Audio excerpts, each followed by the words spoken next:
This is Adrianna from Saskatoon Public Library, and since April is National Poetry Month here in Canada, I thought I would share some poems with you today.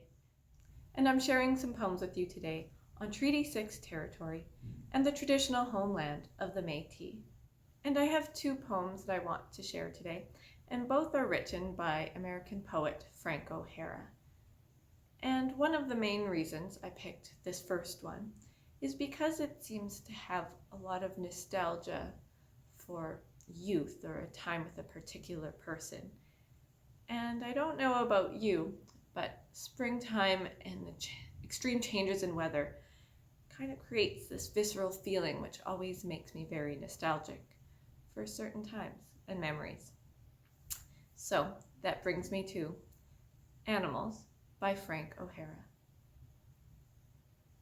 Have you forgotten what we were like then, when we were still first rate, and the day came fat with an apple in its mouth? It's no use worrying about time, but we did have a few tricks up our sleeves and turn some sharp corners. The whole pasture looked like our meal. We didn't need speedometers.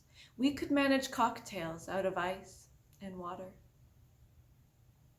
I wouldn't want to be faster or greener than now if you were with me. Oh, you were the best of all of my days.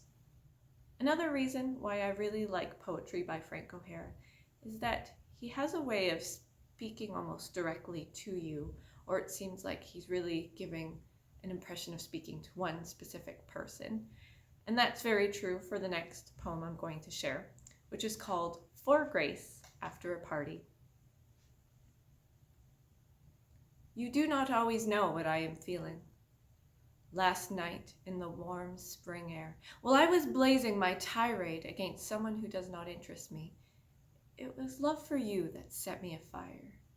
And isn't it odd? For in rooms full of strangers, my most tender feelings writhe and bear the fruit of screaming.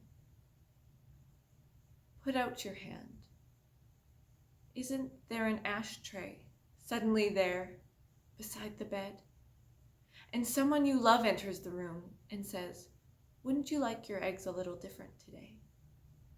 And when they arrive, they are just plain scrambled eggs. And the warm weather is holding. And that's all I have for you today, but hopefully you continue to tune in for the rest of Poetry Month in April. Thank you for watching.